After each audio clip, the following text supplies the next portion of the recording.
We got rid of the religious police and women's rights did massively increase. Could you see this making it more difficult for America to constantly treat Iran as a pariah? No. Hello and welcome to the More Freedom Foundation podcast. I'm Rory, in charge of podcasting, and in charge of politics is Robert Morris. How are you this week, Robert? Not bad. How you doing, Rory? I'm doing okay, and I was just curious, if you have a president that's too old, is it cruel to fly him into a mountain? I'm not sure if we should be speculating about things like that, but there are a lot of things about the Iranian political process I rather admire. That'll obviously be taken out of context. For sure. Obviously, it is not a real democracy. Honestly, from the U.S. context, are we living in a real democracy? We've got two. One of the great black marks against Iranian democracy is that in these presidential elections that they have now and again, candidates are filtered out. I believe it's a Guardian Council. Regardless, there's some sort of council that says whether or not an Iranian person can run for president. And I mean, honestly, I feel like we've got that. We must have something like that in the United States. I mean, you could definitely make the argument. It's hard to, so many candidates, it's like, no, we don't like you. You're not rich enough. Yeah, it's like, it's not by law, of course. In the United States, we are by law a free country, but somehow we've ended up with it could be a whole new world by the time this is uploaded a week and a half from now, Rory. But I think the chances are pretty high we're still going to have Joe Biden and Donald Trump as the candidates. Let's hope you look foolish when this gets released. That'd be great. But American democracy is more democratic than Mexican democracy, so that should cheer you up. Is it? Yeah, according to the Democracy Index 2023, the United States is at 7.8, which is considered still a true democracy, while Mexico is down at 5.1. Usually, I'm usually pretty skeptical of those metrics. Like, where do they have Israel with its slave population? 7.8, so exactly the same as America. Yes, with a slave population of 7 million. I find that a lot of those rankings, while certainly useful and interesting if you're comparing countries that the United States has no interest in, positively or negatively. So it's sort of it's put around at 2, which is similar to what has put Russia, which is 2.2. Oh, that's where Iran is. Mm-hmm. Oh, that's interesting, because I would have put Russia higher. Because it still sort of Iran pretends it's not quite a dictatorship. Well, if we had plutocracy, is that it? If we needed to say it explicitly, today we are going to talk about Iranian, air quotes here, democracy, and an Iranian election that happened recently. And I think one of the reasons that I'm sort of surprised, because at least Russia has the veneer of a formal democratic process. Iran absolutely has the process. But I think constitutionally, the president has rather strongly limited powers. It is the supreme leader that matters. It is the supreme leader and a lot of other factors that matter. So Russia's got this oligarchy and weird Putin crime connections that make its democracy less creditable. Iran's got all of that through the IGRC, through a variety of other stakeholders. And then on top of that, it's got a constitutional supreme leader who is in charge where presidents are not. And there's also an array of councils and this, that, and the other thing, the council that picks the presidential candidates. So it's a system. It's a system with more democracy than any other country in the Middle East. It's funny, we talk about Israel as like the democratic standard bearer in the Middle East, with its slave population that it mass murders sometimes. So really, Iran is much more democratic than Israel, obviously, but not in a way that matters. Like, it is not a democratic country.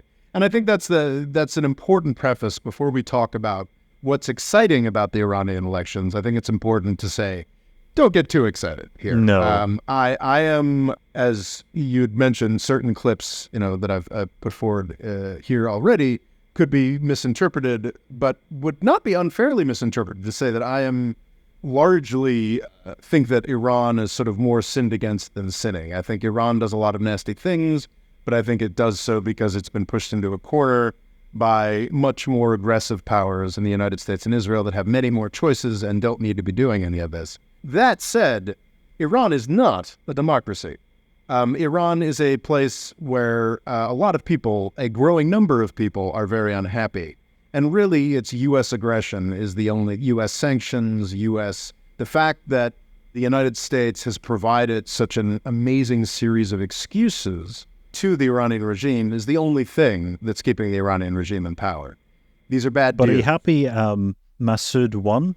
I am. Because he seemed like of the ones to pick, he had the veneer of being a bit better, a bit more progressive. Well, see, that's the journey I want to take people on with this episode, Ray. Like, first off, don't get too excited. Second off, but do a little bit.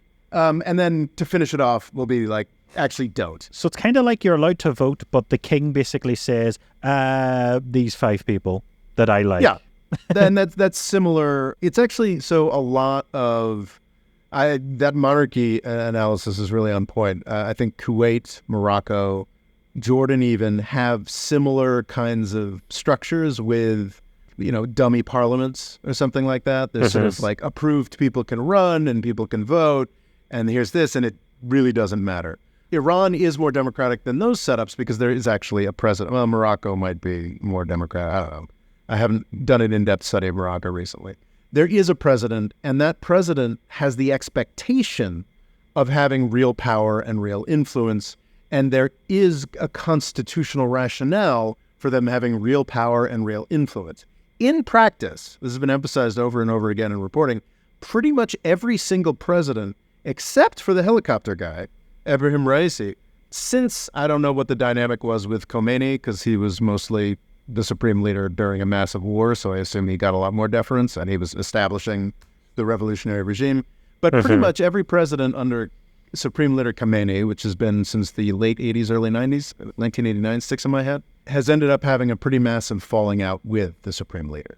So I think that's indicative that this is not a puppet, not purely puppetry. Constitutionally, less power than you'd expect a president to have, but they do have real influence on policy, real potential to be a pain in the butt for the supreme leader. Famously, of course, Ahmadinejad, who was the George W. Bush's gift to the world.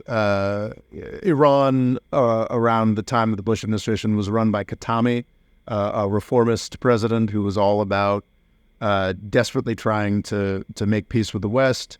Then, of course, Bush declares war on Iran with the Axis of Evil speech, and a couple of years later, Ahmadinejad, this lunatic firebrand, gets elected. What's hilarious about Ahmadinejad is that he actually had a massive falling out with the supreme leader, and now has gone all the way to being like kind of a liberal reformer who like tweets about Michigan football and is no longer allowed to run in any presidential elections. So it's like Iran has real politics. Iran's presidential elections do really matter, but only to an extent. It is not without reason that people are to some degree excited by what happened on the June 28th and July 5th elections in Iran. The winner, surprise winner, was Masoud Pezeshkian. He is, interestingly, part Azeri, part Kurd, and he is the first formal reformist party member to be president since 2005 or something along those lines. I can't, the exact number escaped. I think since Khatami got voted out. Rouhani, interestingly, was more open to foreign stuff, but he was also a cleric. I think he was also fairly conservative. He's not considered technically a reformist. I'm not sure about the details about that. Pezeshkian was in Khatami's cabinet. I think he was a health minister. This is a real deal reformist guy. It was surprising. It was seen as kind of a sop. You're not a big fan of Sahid Jalili? Yeah, no, I'm not a huge fan of Sahid Jalili. Or I think it was Sahid Jalili, and that's actually another sort of throw some cold water on the fire here. Pezeshkian did come from behind, surprise win, 55% of the vote. Actually, his inclusion brought up participation in the election from one round to the next by 10%. However, Jalili got 45% of the vote. And my limited understanding of Jalili is that he's like a more hardcore hardliner. The actual, I'm not even going to attempt to pronounce his name, but Q something was what the establishment actually wanted, was the presidential candidate of the establishment. And he was humiliated in the first round. And the second round ended up being, completely understandably, considering what Israel and the United States have been up to over the past 9 months, this was an election between a very stark presidential election between a guy saying, you know what, despite everything that's happened, let's try to give reform in the United States another chance, who did win. But 45% of Iranians were like, F that, let's burn this all down, which is my understanding of who the 45% who went with Jalil were. Which honestly, at this point, if I were Iranian, would be where I was after getting betrayed by the United States over and over and over again. It is a really interesting question. To what degree is this an actual surprise for the supreme leader and the establishment? And to what degree is this something they engineered to try to drive up legitimacy? Because I heard, wasn't there a movement to boycott the vote to prove that it's completely illegitimate? And it's the second lowest turnout ever? Yes, the lowest turnout was in 2021 when Ebrahim Raisi was voted in. And that legitimacy is, I get from analysts at Trust, that legitimacy, that falling legitimacy, is of real concern to the Iranian regime, and they really don't like that. So the reason that an actual reformist candidate was allowed to participate in these elections was certainly because they wanted to build some more legitimacy.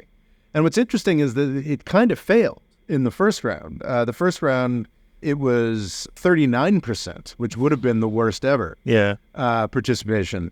And then when shockingly, the reformists, who nobody expected anything from, people were thinking, oh gosh, even if he did do well, it'd be stolen from him. He did so well in that first round in June 28th that in July 5th, the whole 10% more of the country turned out to vote for him, I would assume. So I think that this question of like, is it all a fix put in by the supreme leader and the establishment versus no, it's a huge surprise and this is an earthquake for Iran. I actually think both of those are wrong. I think that's a misinterpretation of the Iranian system. And to be clear, I think I'm right about this, but I think I'm right about everything. But I think today, with this particular point, I may be talking out of my ass more than normal. I'm not as in-depth on Iranian politics as I have been at some points. But I think that both the idea that it's a big upset, or the fix is in, are misinterpretations that overemphasize how important these presidential elections are. I'm not saying the presidential elections are not important. I'm saying that it's kind of like a supercharged public opinion poll for the supreme leader. Yeah. That choosing these people, throwing Pezeshkian into the mix, was like, let's see what happens. It's not like the idea of a president is being threatening is just such not a concern to the supreme leader that, but what the people want is actually of concern to the supreme leader. So at this point, with the control that he has over the apparatus for the IGRCC, especially after 2 years of very angry, very serious protests being utterly squashed, he's feeling really, really secure. And he's basically like, I think his attitude, and the attitude of people around him, because the supreme leader as well is quite aged and infirm, was essentially this: either who cares what happens, really? Either way, because he still has ultimate control over them. Yeah, well, either way, it works to serve their agenda, and the fact that it has a little more legitimacy is great.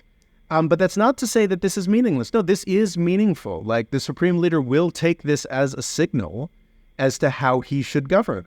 He's going to attempt... Because Massoud's kind of doing all the sort of things you would want to happen. Like, he's, trying to, ban the burqa. Editing Rory here. I misspoke. I meant to say the hijab. and also get rid of these religious police, which do sound genuinely terrifying. Well, so what's interesting, so this brings us to the figure of Ebrahim Raisi, who was elected in 2021. This is the candidate that Trump wanted, that the Washington, D.C. establishment wanted.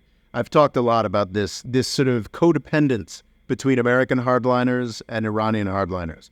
So in 2021, a lot of the people who were saying after this election, oh, it's meaningless, it's a reform, it doesn't matter, we're saying, oh, don't you see, now there's a super hardline guy. So Ebrahim Raisi, handpicked guy from the supreme leader, super hardline, super right-wing, however that cracks out, and all the people are like, oh, look at this, Iran is terrible and evil forever, as they did with Ahmadinejad, who, when he was in power, was definitely very hardline and scary.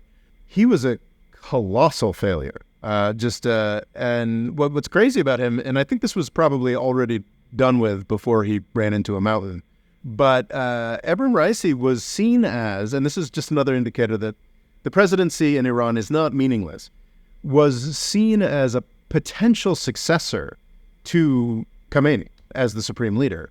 And it's worth pointing out that Ali Khamenei, the current supreme leader, was the president of Iran in the 1980s under Khomeini. So that was what was supposed to happen. We've got this hardliner in. That was what the hardliners and the hawks in Iran wanted, and that was what the hardliners and hawks in the United States wanted, because with this monster, Ebrahim Raisi, by the way, is actually a mass murderer. This is very well documented. This is not like crazy propaganda. Like, he was the guy. He was like Iranian Revolution Robespierre, who was like signing the death warrants for mass murders on political. So yeah, there's a nightmare guy. The guy who ran his helicopter into the mountain was a nightmare guy, was exactly what Washington, D.C. wanted, and made it really easy to sell aggression towards Iran. It is a legitimately, it is not some big plot like the fix was in from the supreme leader. Like, this is a legitimately crazy development that now all of a sudden, 3 months later, I think less than 50 days elapsed between the death of Ebrahim Raisi and the July 5th election of Masoud Pezeshkian. It is crazy from the standpoint of April of 2024 that Iranian politics would be this unsettled. So, I mean, yes, it is not like that huge a deal, but this is it is not like the Iranian regime has not changed or fallen, but this is a much, much bigger deal than Washington, D.C. is trying to play it down as a nothing. And it's a little disturbing, or it's disturbing. Because he's wanting a better deal. He wants to relook at the nuclear deal and have better ties with America. Well, yes, he wants that, but who's to say? Everybody kind of wants that. We'll talk about that at the end. More importantly, and I think this is weird. So I'm used to looking at a lot of Iran diaspora stuff and being very dismissive of it, because a lot of it is just absurd stuff, like trotting out the descendant of the Shah of Iran like he's got something worthwhile to say.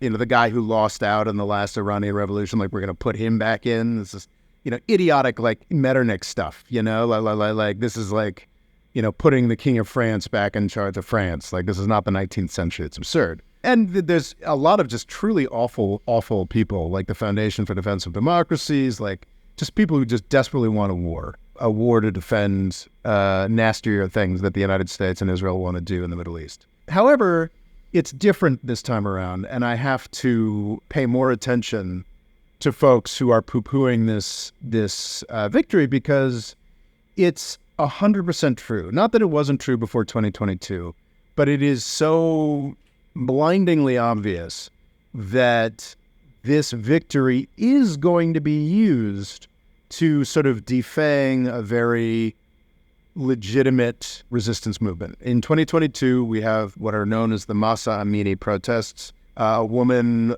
died in the custody, I'm not sure it was actually the morality police or just police custody, over the issue of whether or not her Islamic headgear was done appropriately, which has been a fraught issue across the history of the Islamic Republic. I was never optimistic about real change coming about because of these protests, and I was wrong, actually. This is something real that I think Pezeshkian will be able to change. And I think that Iranian morality police are probably becoming a thing of the past. That's great. That's a tremendous Do you genuinely win. think that will happen? Yes. Oh, I think, yeah, because I think that that's already something that's happened. This is equal parts both a result of, and this is the problem that regime opponents outside of the country are pointing to, that is a very real problem. I'm going to try and make a subtle point here, is that, yes, this is a victory of democracy if Pezeshkian does away with the morality police, but also at the same time, this is a strategy of regime legitimation. At the end of the day, I don't think the morality police matter at all to the supreme leader and the people around him. And it's a bargaining chip that they could give away one way or the other. Now, if conservatives in the administration say to the supreme leader, wait, how can you get rid of the morality police?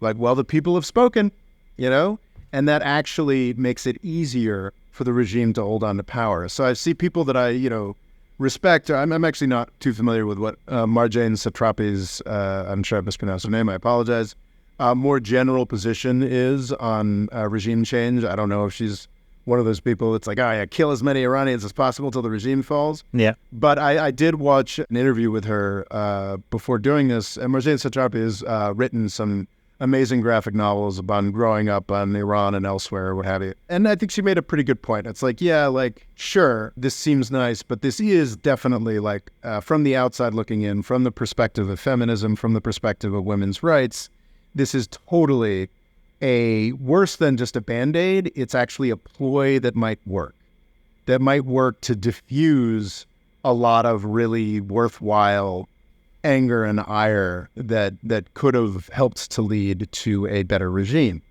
However, this gets to the same question. It's like, well, would you rather that people remained miserable and remained victimized by the morality police just because it heightened the contradictions and made it more likely that we'd get a horrific regime change war? Well, yeah, all revolutions are horrific, so yes. But you're saying instead of getting proper change, we're going to get slight, a small amount of fixing. We might get rid of these religious police, but it will then mean the regime can live on. Well, it's not. I mean, it's not slight. It is. I think there's a question of, how is the Iranian regime changing? And there was Khomeini who established everything about revolutionary Iran.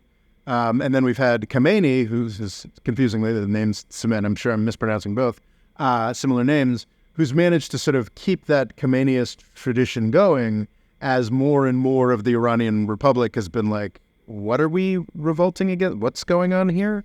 So we're at this point of transition. Khomeini is an old and sick man who is going to have to hand on this position, and the morphing of Iran from a religiously based dictatorship to, I don't know, maybe a more like IGRC-led military dictatorship is actually getting rid of the religious morality police, like part of the transition here that's ongoing.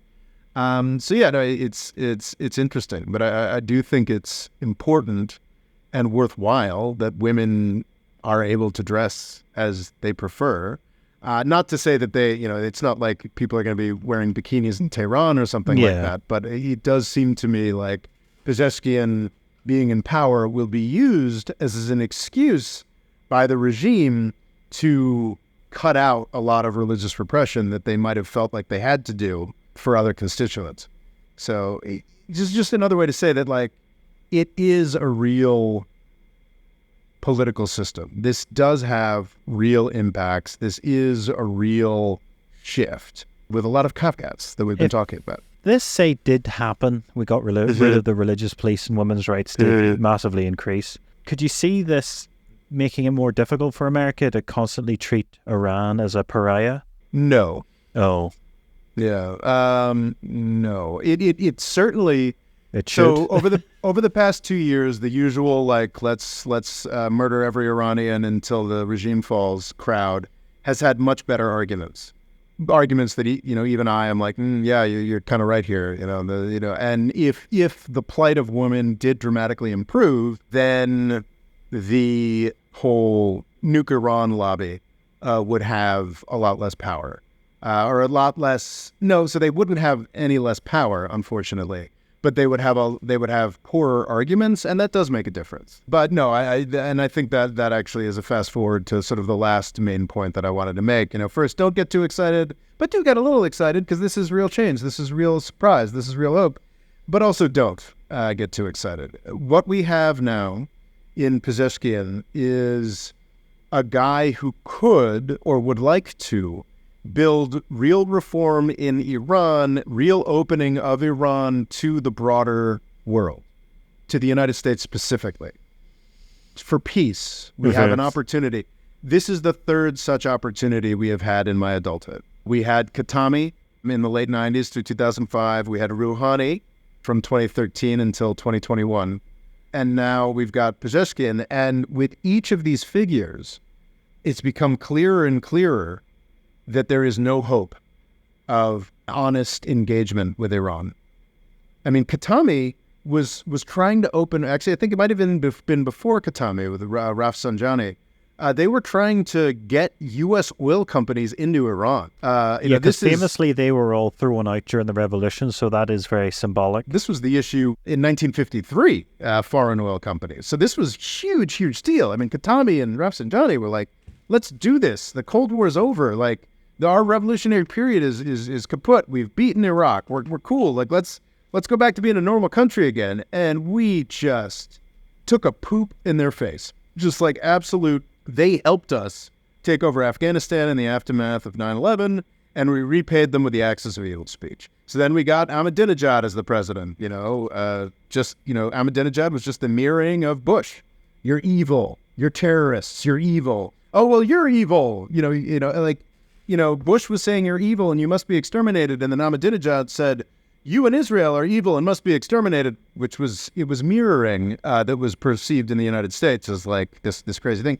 And then finally, Obama, who was talking peace from 2009, had to put up with Ahmadinejad I believe, for his first term. And then finally, Rouhani came into power, who was very willing to work with the United States and did the Iran nuclear deal, which was honestly like the most humiliating and one-sided arms limitation agreement that any country has ever been forced to agree to. So I've heard you describing it as if America was still dealing with the Native Americans, like it was so in America's favor.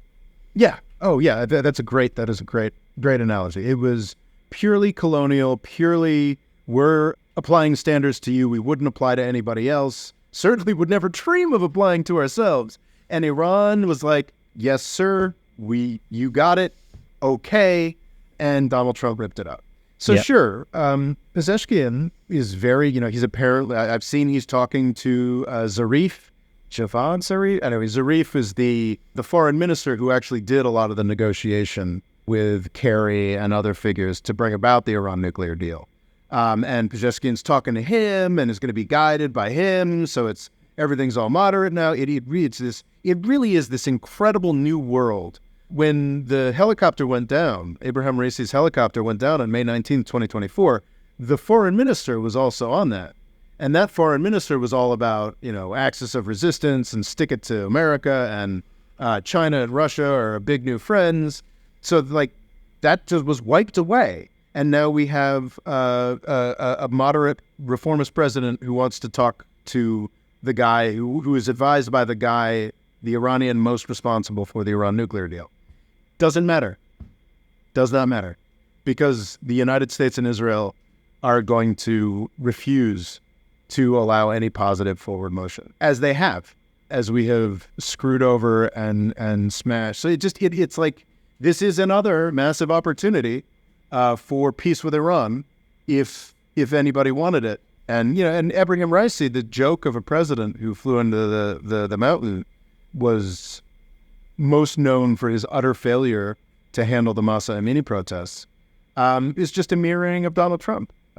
Just a sort of sad, violent joke of a president. And we have a real opportunity again now. And no matter what happens in November, Pezeshkian is either going to have Donald Trump, the ruiner of the Iran nuclear deal, or Genocide Joe. So both potential presidents circa January 2025 have been in a years-long competition to see who can abase themselves more before Israel's warmongering.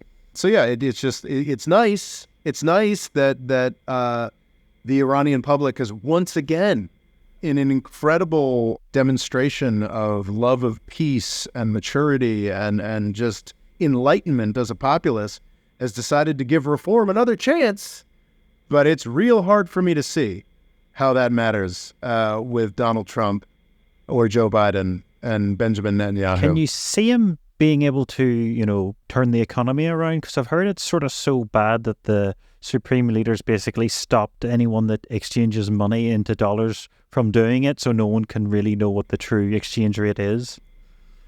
I don't know what the details are there, but I do know that Joe Biden has, because of the Russia thing, not because of any friendship for Iran, as bad as the economy is, it's probably going to get worse under Donald Trump, because Joe Biden has actually allowed Iran to sell a lot of oil to China. And the chances are pretty high that Trump will shut that down. And Russia and China are not long-term. And that's also in the context of like 2 to 4 years from now, unless we get a big war with Iran, oil prices are going to be even further in the toilet.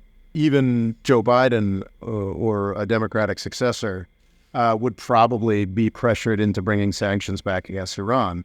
As we know from a decade of experience, these sanctions do not get the government to fall. They have destroyed the middle class. They have wiped out any real opposition to the regime, but the regime abides, and I think will continue to do so. Do you feel a stronger middle class would have a better job at bringing about a new regime? Or is it something America ultimately doesn't really want because they do love a boogeyman?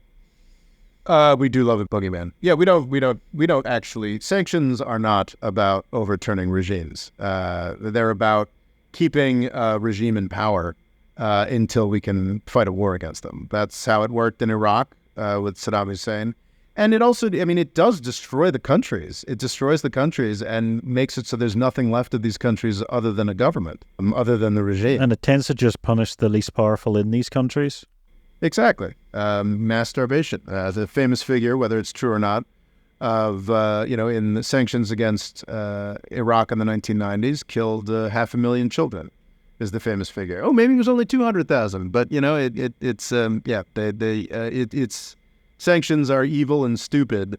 And Trump, Pezeshkian, I guess, does he have a 4-year term now? I'm not certain about that, but my most likely forecast at this point is that he has the same experience that Rouhani did in his second term, because Rouhani, after the JCPOA, was actually reelected, and then had to deal with Trump ripping up the deal. And so I think Pezeshkian is probably going to be dealing with Donald Trump. Maybe Donald Trump will make his own deal, which will be largely a worse Iran nuclear deal, and that would be amazing. I would love that. It's just very sad because Iran always feels like, it kind of reminds me of like a Middle Eastern France.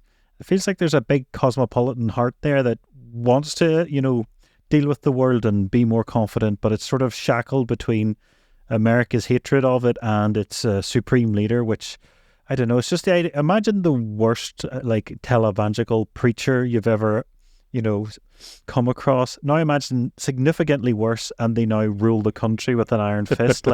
Yeah. It's just, and then having religious police, oh, you're eating shellfish, Rob, I'm afraid you're going to have to go to jail. If you go through any religion, you could find such barbaric, archaic things to arrest people on and destroy a society. So it just feels like it's a country that it has so much potential but can't quite get a break. Yeah, and it's that's been the case for most of modernity. It had the cursed status of sort of being fought over by British and the Russians, and then the U.S. and the Soviets, and then understandably, actually, in 1979, opting in this whole new direction that was anti-Soviet and anti-U.S. It's just ended up being more anti-U.S. because, they stopped having a border with the Soviet Union. It's a tragedy, and it's that opposition, which you can totally see where it came from, the way that the United States tried to control it for decades and then tried to kill the country with our support of Saddam Hussein's invasion. You can see where this comes from, but it's just, to me, it's just such an obvious dynamic that U.S. hardline decisions prompt hardline decisions in Iran, and it's just this never-ending cycle of stupidity. It's a dynamic that should be obvious to any kindergartner, yet does not seem to be obvious to most commentators in the United States. It seems to be more obvious to folks in Iran who have, on 3 separate occasions, voted for peace, voted very clearly for politicians who worked very hard for peace and reconciliation, only to get it thrown in their face by a succession of U.S. presidents of both the Republican and Democratic parties. Bill Clinton is honestly one of the worst here. It was such a clear opportunity for, they were going to let in U.S. oil companies. And he was like, nah, it's important, we run out of, the Soviet Union isn't a thing anymore, and we're closing some military bases. We're going to only close so many, so we're going to do this double containment thing where you're just as bad as Iraq, the country that has invaded 2 of your neighbors, you and one of your neighbors. Yeah, so you're just as bad. We've just decided that. So there you go. Screw you. And screw you, U.S. oil companies. It's just such an insane succession of absurd choices made largely because the United States and Israel want an enemy to justify our defense expenditure. And, of course, brutalization of the Palestinians as a priority for the Israelis. Are there any American politicians that when they talk about Iran, you kind of agree with and feel like that might be the best for, an American and Iranian futures? I mean, Barack Obama did terrible stuff in Libya, Afghanistan, and whatnot. He was absolutely right. Honestly, no. He was much more extreme against Iran than he should have been. But that deal was an actual sensible piece of complex international negotiation that was executed.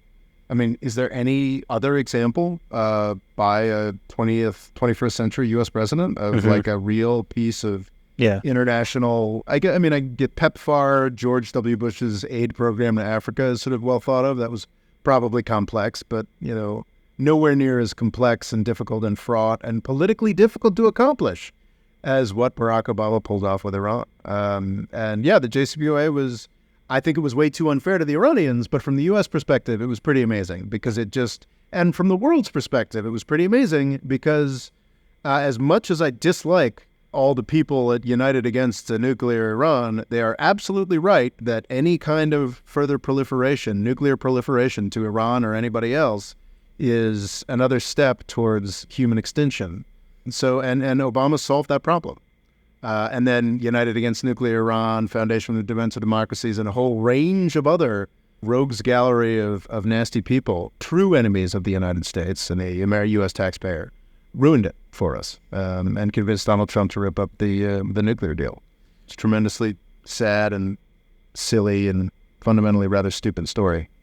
Could you see Israel going to war with Iran or, anytime soon? Yeah. Wow. Oh, yeah. Sure. We're does Pezeshkian make that a little harder? Absolutely. And that's a good thing. Yeah. But it doesn't make it that much harder. If Israel goes to war against Hezbollah, which it's interesting. I've been hearing a lot about, it's imminent. And it hasn't happened. I think by August was what we kept hearing. But it's very clear that Netanyahu wants a war with Lebanon, with Hezbollah in Lebanon. And if that happens, Iran is going to feel immense pressure to jump in. We've already seen, what was it? Was that just 2 months ago when Israel blew up the Iranian consulate in Syria, killed a bunch of military and diplomatic folks, and Iran demonstrated its capacity to do a massive attack on Israel. And it was a very interesting, I think John Mearsheimer actually has a pretty good breakdown of this in a recent talk. The fact that Iran and the United States, who both desperately do not want a war, sort of negotiated what the targets, not quite to that detail, but like what the targets were going to be, how they were going to handle it, what kind of weapons, practically, the timing so that the United States, Jordan, and some other countries could shoot down all the missiles.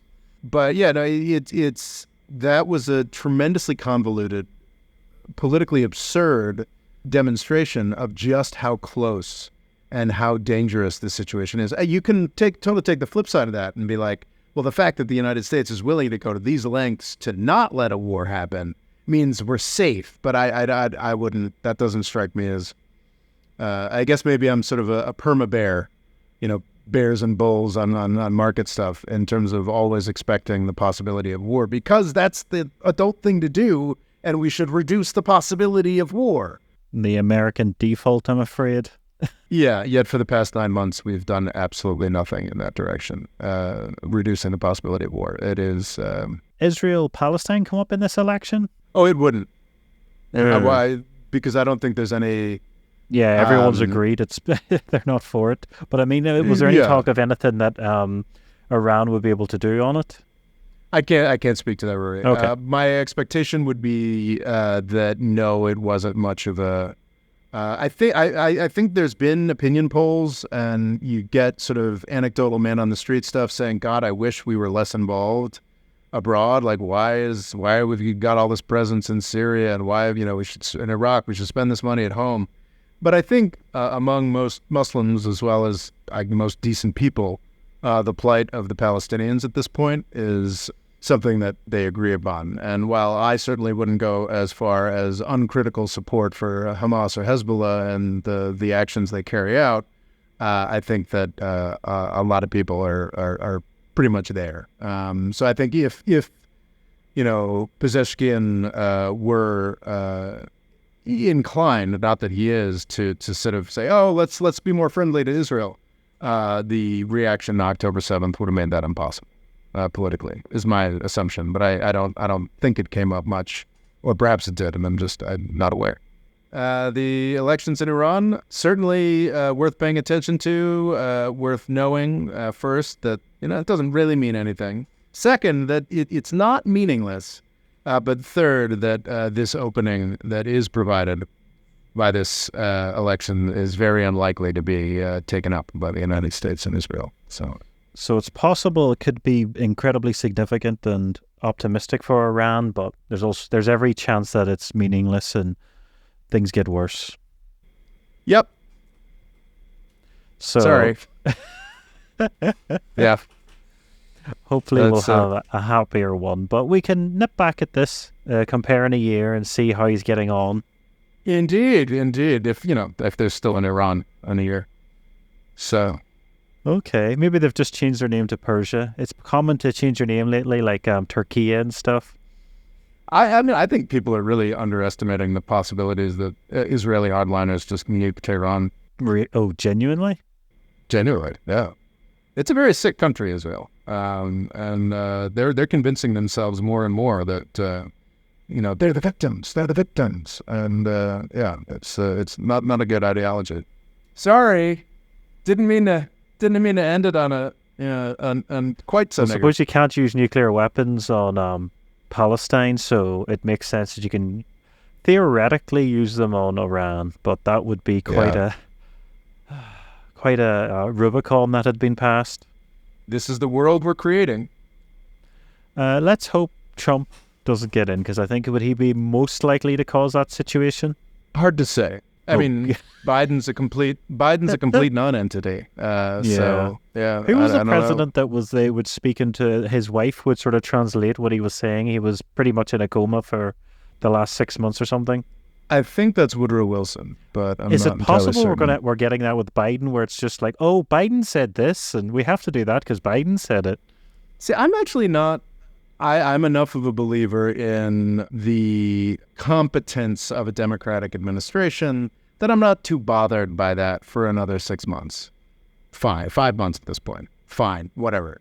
The idea that you can run for president and sign up, get everybody to sign up for another 4 years in that state is seems like lunacy to me. Do you think the supreme leader would put up with such a president? I don't know. I think I think there's some question as to what the state of the supreme leader is at this point. We don't know. It's entirely. But he could be a vegetable. Saudi Arabia's king is, I think, pretty generally acknowledged to be a vegetable. It's kind of absurd that I think Putin and Xi are both in their early 70s, and they look like young, fresh rivals compared to the U.S. bloc at this point. So we could have a lot of world leaders die next year, it would seem.